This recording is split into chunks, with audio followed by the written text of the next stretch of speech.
नमस्कार, मैं हूं अखिलेश पांडे और आप देख रहे हैं सी न्यूज़ भारत। वक्त हो चुका है न्यूज़ बुलेटिन का। खबरों के इस बुलेटिन में हम जानेंगे कि कहां पुलिस करती रही चेकिंग और बदमाशों ने चाकू मारकर व्यापारी से लूट लिए 10 लाख रुपए। कहां पुलिस ने चोरी की एक वारदात को सुलझाने का किया है दावा। साथ ही जानेंगे कि कहां भारत रत्न पूर्व प्रधानमंत्री पंडित अटल बिहारी वाजपेयी की जयंती को बड़े उत्साह के साथ मनाया गया। और भी ऐसी तमाम खबरों पर आई विस्तार से करते हैं चर्चा। इंदौर में शनिवार रात छोटी ग्वालटोली थाना क्षेत्र में एक लोहा व्यापारी पर अज्ञात बदमाशों ने चाकू से हमला कर 10 लाख रुपए से भरा बैग लूट लिया। घायल व्यापारी को गंभीर हालत में उपचार के लिए निजी अस्पताल में भर्ती करवाया गया है। पुलिस मामले में सीसीटीवी फुटेज सहित अन्य बिंदुओं पर जांच कर बदमाशों की तलाश में जुटी है। खास बात यह है कि जिस समय घटना हुई, शहर की पुलिस चौराहों पर चेकिंग में जुटी थी और बदमाश अपना कमाल दिखा गए और निकल गए। मेरे पास 10 बजे फ़ोन आया छोटा भाई का कि मेरे को चाकू मार दिए हैं नसिया रोड पे। ये पौने 10 बजे करीब दुकान से निकला तो तीन चार लड़के थे वो। उन्होंने इसके ऊपर एकदम हमला करा। कम 10-15 मिनट तक धुआं लटकी चलती रही। फिर उन्होंने चाकू निकाल के चाकू मार दिया उसके हाथ पे मारे। पेट में मारने की कोशिश करी तो पीछे हट गया। गर्दन मारने की कोशिश करी तो पीछे हट गया। फिर सिर पे लगा और 2 चाकू उसके हाथ पे लगे। शाहनवाज खान, ये अपना लोहे का कारोबार करते हैं। हाँ, लूट की घटना हुई। 10 लाख रुपए लेके गए। लैपटॉप भी लेके गए। ये क्या पेमेंट कहाँ से लेके आ रहे थे? ये तो कलेक्शन, अपनी 3 दुकान उसका कलेक्शन था। ये चीज की दुकान है? लोहे की दुकान है। तो डेली पेमेंट लेके आते हैं? हाँ जी, हाँ जी। तो आज इनके साथ कहाँ पर घटना हुई? ये नसिया रोड पे गुजराती कॉलेज के सामने। क्या स्थिति अभी तो कितने बजे की घटना है? ये पौने 10 बजे की घटना है। आपका नाम बताओ। इमरान खान। आप कौन लगते हो? ब्रदर बड़े वाले। सर, एक व्यापारी के साथ लूट की घटना हुई। हाँ, ये अभी ग्वालटोली थाना अंतर्गत घटना हुई है। गुजराती स्कूल के पास की ये घटना है। व्यापारी अभी दुकान बंद करके जा रहे थे। उस समय कुछ लोग आए और उन्होंने जो है एक बैग रखा हुआ था उसको छीन लिया और चाकू से भी 2-3 वार किए। व्यापारी की हालत अभी खतरे से बाहर है। सोएश हॉस्पिटल में उपचाररत हैं और पुलिस को प्रारंभिक पूछताछ में कुछ महत्वपूर्ण लीड मिली है। आरोपियों को गिरफ्तार करने के लिए पार्टियां लगी हुई हैं। सर, कौन है ये जिनके ऊपर हमला हुआ है? क्या करते हैं? काय के व्यापारी? ये इनका आयरन ट्रेडिंग का काम है और यहीं पर ये जो है इनका दुकान है। पिछले कई सालों से आयरन ट्रेडिंग का ही काम कर रहे हैं। सर, कितने की लूटपाट मतलब ले गए हैं इनके पास? अभी प्रारंभिक तौर पर जो पूछताछ है उसमें अमाउंट का खुलासा नहीं हुआ है। अभी पूछताछ के बाद ये सामने आएगा। सर, कितने बदमाश जानकारी मांगी? 3 संभावित हो सकते हैं। प्रारंभिक जो पूछताछ हुई है उसमें और भी आगे इसमें बारीकी जांच की जा रही है। सीसीटीवी वगैरह भी देखे जा रहे हैं? हाँ, जैसा मैंने बताया, घटना अभी तत्काल की है तो सारे पहलुओं पर हम लोग जांच कर रहे हैं। सीसीटीवी और पूछताछ के बाद अन्य संदिग्धों की जो बातचीत है, सभी चीज़ों पर हम लोग पूछताछ कर रहे हैं। सर, जो घायल अकेले थे या कोई और भी साथ में थे? जो घटना है उस समय उनके साथ में और भी लोग थे। आसपास के भी कुछ लोग थे जिन्होंने घटना भी देखी है। इंदौर से सी न्यूज़ संवाददाता सुरेश बैरागी की रिपोर्ट। गुर्जर आरक्षण आंदोलन से जुड़े किसान नेता भूरा जगत ने मुख्यमंत्री अशोक गहलोत से उनके उज्जैन दौरे के दौरान हेलीपैड पर मुलाकात कर बयाना क्षेत्र व भरतपुर जिले की प्रमुख समस्याओं एवं मांगों को लेकर ज्ञापन सौंपा। मुख्यमंत्री ने भी उनके ज्ञापन पर गौर फरमाते हुए सहानुभूतिपूर्वक विचार व मांगों के समाधान का भरोसा दिलाया। इस दिन बयाना से उज्जैन की सभा में शामिल होने के लिए काफी संख्या में विभिन्न संगठनों के लोग व ग्रामीण अलग अलग वाहनों से उज्जैन गए थे। राजस्थान से सी न्यूज़ संवाददाता लोकेंद्र शर्मा की रिपोर्ट। रेवाड़ी बावल पुलिस ने चोरी की एक वारदात को सुलझाने का दावा किया है। गांव नांगल शाहबाजपुर निवासी एक व्यक्ति की शिकायत पर बैटरी चोरी का मामला पुलिस ने दर्ज किया है। बावल थाना प्रभारी विद्यासागर ने बताया कि इस मामले की जांच के बाद पुलिस ने 2 आरोपियों को गिरफ्तार कर लिया है, जिसके खिलाफ कानूनी कार्यवाही की जा रही है। आरोपियों में एक बावल का जबकि दूसरा राजस्थान का मूल निवासी बताया गया है। सर, एक 24 घंटे में फिर गुत्थी सुलझाई चोरी की, क्या मामला है सर? ये एक नांगल से बात रमेश कुमार की शिकायत प्राप्त हुई थी कि भी हमारे पंचायत द्वारा सैनी चौपाल में लगाएगी सोलर लाइट, उसकी बैटरी चोरी हुई। तो इस संबंध में किसी पर्सन ने गांव के ने इनको रात्रि में देख लिया था और जब ये दोबारा किसी और प्रयास में गए होंगे तो इनको उन्होंने पहचान लिया वे ये लड़के हैं। तो हमने इसमें रात के समय में नाकाबंदी कर रहे थे, उस टाइम ये इनको गिरफ्तार करा गया और गिरफ्तार करके आज पेश अदालत करके रिमांड पे लिया जाएगा ताकि बैटरी बरामद की जा सके। सर कहाँ के रहने वाले हैं, कौन है, क्या पहले भी कोई मामला इन पर दर्ज? ये विपिन कुमार है मौला जटवाड़ा का, इसके लड़ाई झगड़े के हैं 2 मुकदमे, एक शराब का है और दूसरा लड़का है ये कोटपुतली का पवन कुमार। तो ये इसका कोई यहाँ पे रिकॉर्ड है नहीं, वैसे ये कंपनी में काम करता है और सरकारी अस्पताल के पास किराए पे रहते हैं। इसकी मदर है वो भी कंपनी में काम करते हैं। रेवाड़ी से सीनू संवाददाता चैन सिंह की रिपोर्ट। रोहतास जिले के विभिन्न स्थानों पर बड़े ही धूमधाम और हर्षोल्लास के साथ प्रभु यीशु मसीह का जन्मदिन बड़े ही हर्षोल्लास के साथ मनाया जा रहा है। रोहतास जिले के सासाराम में स्थित न्यू एरिया में क्रिसमस डे को बड़े ही आकर्षक और भव्य तरीके से मनाया जा रहा है। जगह जगह पर प्रभु यीशु मसीह की सुंदर और आकर्षक झांकियां बनाई गई हैं। इसे देखने के लिए बच्चों की भीड़ उमड़ पड़ी है। जी आज क्रिसमस डे है और न्यू एरिया के प्रांगण में क्रिसमस डे मनाया जा रहा है। क्या कुछ कह पाएंगे, क्या कुछ मैसेज है? क्रिसमस प्रेम और शांति का जन्मोत्सव 25 दिसंबर को पूरे विश्व में सभी ख्रिस्तीय प्रभु यीशु का जन्मोत्सव बड़े हर्षोल्लास के साथ मनाते हैं। ख्रिस्तीय विश्वास के अनुसार प्रभु का जन्म मानव जाति के कल्याण और मुक्ति के लिए हुआ। इस मुक्ति कार्य को यीशु ने धरती पर मानव रूप धारण कर पूरा किया। ख्रिस्तीय विश्वास यह भी बताता है कि यीशु के जन्म के अवसर पर स्वर्गदूतों ने इस धरती पर प्रेम और शांति के राजा के शुभ आगमन पर हालेलुया गाया। हालेलुया का अर्थ होता है धन्यवाद का गीत। प्राचीन काल में लोगों का विश्वास था, विशेषकर यहूदियों का, कि ईश्वर लोगों से दूर स्वर्ग में निवास करते हैं। लेकिन यीशु मसीह का जन्म इस बात का प्रमाण है कि ईश्वर हमारे बीच हैं, हम में निवास करते हैं। वे हमारे सुख दुख में हमारे साथ हैं। ख्रिस्त जयंती का पर्व हमारे सामने यह प्रश्न रखता है, क्या हम इस ईश्वर को जो हमारे बीच निवास करते हैं उसे अपने गरीब, लाचार, वंचित और शोषित भाई बहनों में देख पाते हैं? यीशु मसीह आज भी उन लोगों के साथ संघर्षरत हैं जो इस संसार में शांति, प्रेम, क्षमा, दया और न्याय पर आधारित एक मानव समाज की स्थापना की कामना करते हैं। खासतौर से मेरा एक सवाल रहा है कि ईसाई धर्म के लोगों को क्या कुछ मैसेज दे पाएंगे, क्योंकि ये एक महान पर्व है यीशु मसीह का, क्या कुछ कह पाएंगे आप?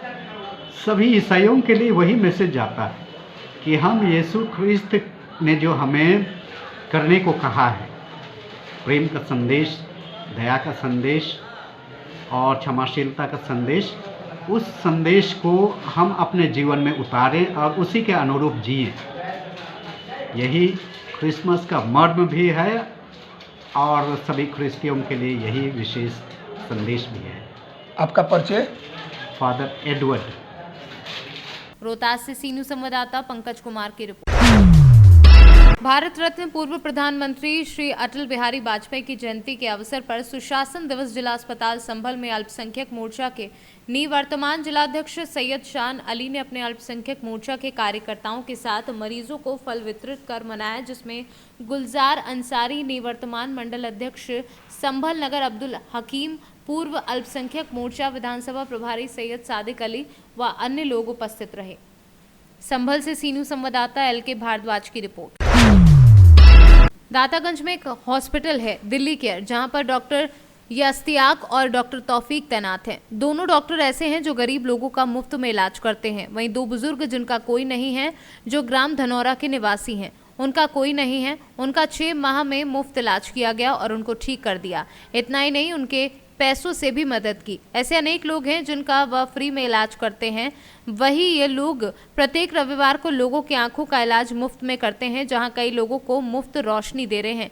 ये लोग बरेली के फोकस अस्पताल में लोगों की आंखों को बनवाने का काम करते हैं। नाम है आपका? भीम कहाँ रहते हो? धन्यवाद। कब से डॉक्टर साहब आपका इलाज कर रहे हैं? 5-6 महीना हुई है। पैसे लेते हैं? अंदर करीब एक भाई ना साहब कहूँ ना, क्या समस्या थी आपको? हमारे हमको परेशानी भी हुई, बढ़ रही ना है, गुजात दी, कोई पैसा ना। व्यवहार कैसा लगता है आपको डॉक्टर साहब का? कैसो लागत हो हमारा अच्छो लागत हो। जी डॉक्टर साहब, जो इस समय पेशेंट थे, किस तरह से मुलाकात हुई आपकी? जी, एक मरीज़ था हमारे पास, आज से 5 से 6 महीने पहले आए थे। उनका नाम भीम सिंह था और एक राम भरोसे करके थे। 2 लोग आए थे, बहुत ही बुरी स्थिति में। जगह जगह इन्होंने इलाज किसी ने दिया नहीं इनको, शायद इनके कोई आर्थिक परिस्थिति ऐसी रही हो। हमारे पास एक दिन आए तो मैंने उनका देखा तो मुझे रियलाइज़ हुआ, तो मैंने उनको पूछा सारी चीज़ें, उनकी हिस्ट्री लिया। मैं गरीब परिवार से आते हैं, कुछ था नहीं, कोई परिवार में भी नहीं था जो उन्हें सहारा दे सके। ये 2 लोग हैं? 2 लोग आए थे हमारे पास। तो मैंने उनका कुछ चेकअप वगैरह भी कराया, वो भी निःशुल्क कराया। बाद में मुझे पता चला कि उनको कुपोषण के शिकार थे, काफ़ी दिनों से बीमार चल रहे थे। फिर मैंने इनका निःशुल्क इलाज कराया। कुछ 1-2 हफ्ते बाद ये बिल्कुल सही हो गए। कुछ मेरे पास मिलने भी आए और काफ़ी सुधार हुआ उनके स्वास्थ्य में, और अब ठीक है? अब ठीक हैं, बिल्कुल सही है। इस तरह से लोगों की मदद करके कैसा महसूस होता है? थोड़ी सी सबसे सस्ती से सस्ती दवाइयाँ और कम समय में उन्हें सही कर दूँ, और किसी पे मरीज़ पे कोई आर्थिक बोझ ना हो, कम पैसे में सही इलाज मिल जाए, ये हमारा प्रयास रहता है। अगर कभी कभी हफ्ते में 1-2 मरीज़ ऐसे आ जाते हैं जिनका आर्थिक स्थिति सही नहीं होती है, तो मैं ऐसी दवाइयाँ दे देता हूँ उनको, निःशुल्क दवाइयाँ कभी कभी मैं दे देता हूँ। जी, और ये करके काफ़ी अच्छा लगता है मुझे, और मैं आगे भी करता रहूँगा। मैंने अपने स्तर पे जो हो सका मैंने किया, और मुझे काफ़ी एक सेटिस्फेक्शन कह लीजिए, या फिर मुझे काफ़ी अच्छा लगा। नहीं, एक्चुअली समाज में ऐसे बहुत से लोग हैं जी जी, जो सिर्फ पैसे के लिए ही वरीयता देते हैं, जी या इलाज के अभाव में कहीं कहीं मृत्यु तक हो जाती है जी मरीजों की। जी। ऐसे लोगों के लिए क्या संदेश देना चाहेंगे? हम कहेंगे कि ऐसे लोगों को कुछ समाज में बहुत सारे इस तरह के लोग हैं। अगर हम नहीं चाहते हैं किसी ऐसे, जैसे मरीज़ हमारे पास आते हैं, आर्थिक परिस्थितियों की वजह से उसका अगर इलाज से वंचित रह जाता है, तो ये सही चीज़ नहीं है, ये हमारे ऊपर कलंक है। कर देना चाहिए। पैसे की वजह से कोई पैसे मरीज की वजह इलाज से से कोई वंचित रह जाता है। क्योंकि इसलिए ना, क्योंकि ये जो डॉक्टर को दूसरी भाषा में लोग भगवान बोलते हैं, तो भगवान का मतलब क्या होता है? भगवान का मतलब तो यही है ना कि वो दुनिया को पालने वाला है। तो जब आपको एक भगवान की उपाधि दी गई है, तो आप लोगों के साथ भेदभाव नहीं कर सकते। ये मेरा मानना है, और इसी उद्देश्य से हम काम कर रहे हैं। बदायूं से सीनू संवाददाता ओमवीर सिंह राठौर की रिपोर्ट। खबर पश्चिम चंपारण के बेतिया से है, जहां मझौलिया में रविवार के दिन पुलिस ने गुप्त सूचना के आधार पर 50 लीटर अंग्रेजी शराब सहित 25 लीटर देसी चुलाई शराब बरामद की है।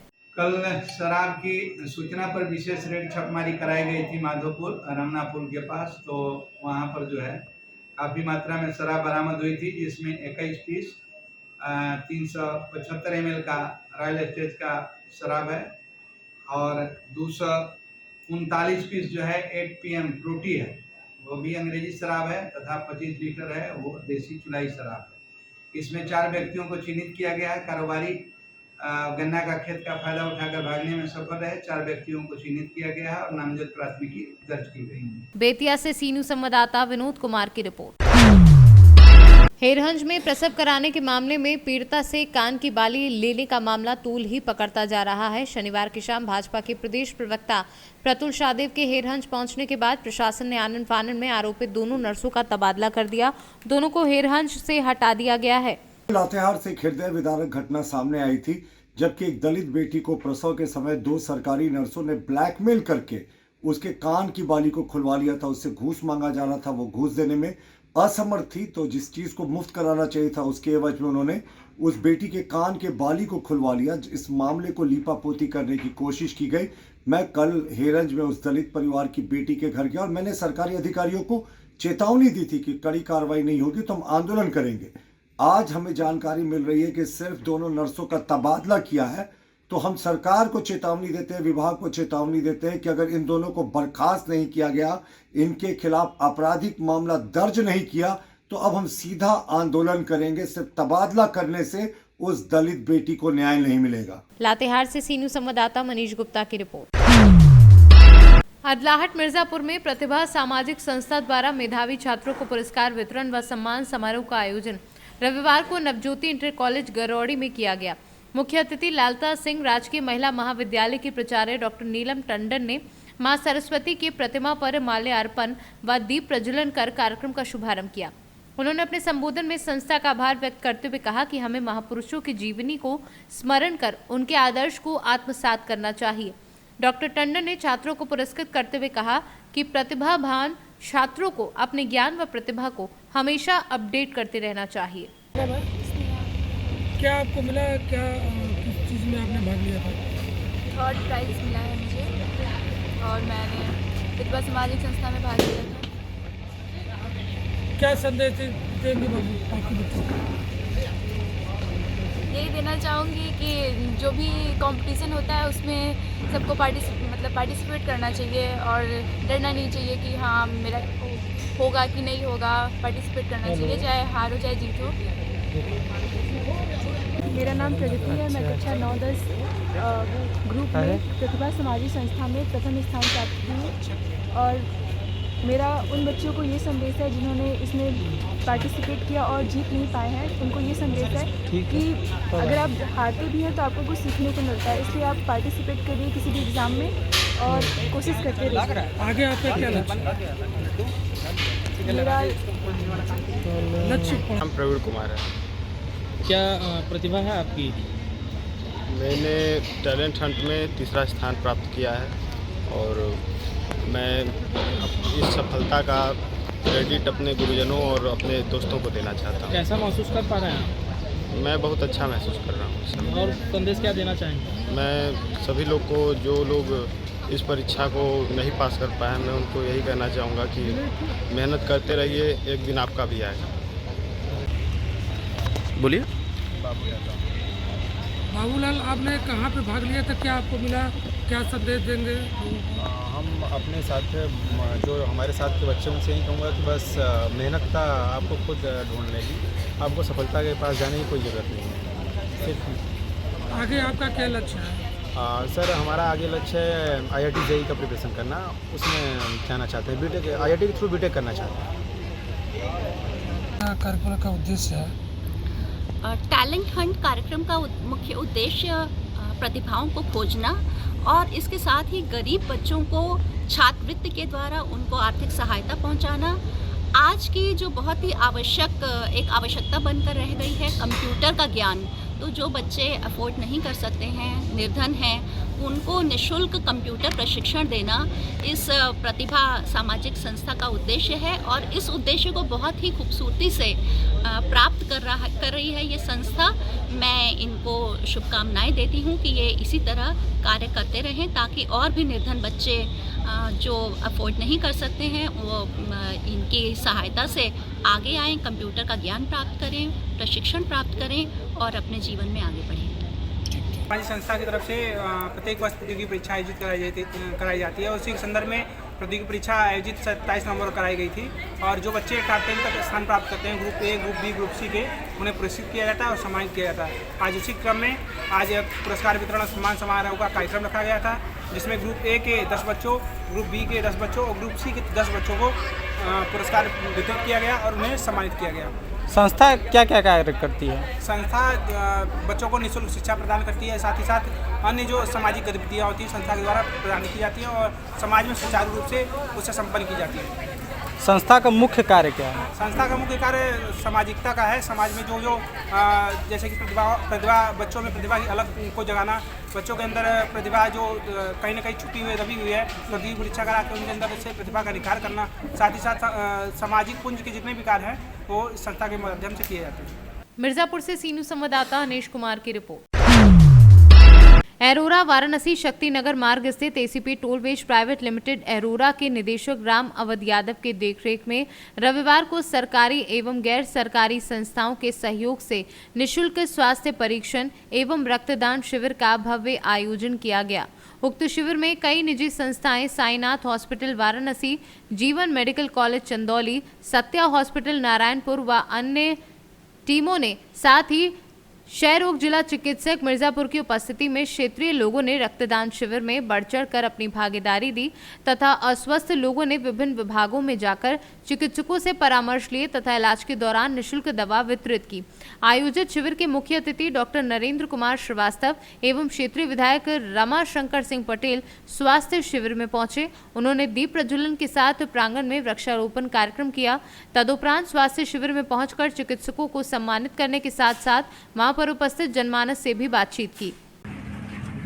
दूर दराज क्षेत्रों में ऐसे कार्यक्रम के आयोजन होते ही रहने चाहिए और मुझे इस बात की बेहद खुशी है कि आयोजन में जो भी है उसका लोकल लोगों ने भरपूर सहयोग किया है, साथ दिया है और जब तक लोकल साथ नहीं देते हैं कार्यक्रम सफल नहीं होता। मुझे ऐसा प्रतीत हो रहा, प्रतीत क्या मुझे लगता सत्य ही है। कार्यक्रम बहुत अच्छा है। एक बच्चा रक्तदान कर रहा था अपना, तो मैं गया, मैंने कहा बच्चा मैंने भी रक्तदान किया है, तुम्हें डर तो नहीं रहे हो? कहा बिल्कुल नहीं सर, एकदम हंसते हुए उसने कहा। और फिर अभी मैं जब खाना खा रहा था तो मेरे बगल वो भी खाना खा रहा था हंसता हुआ।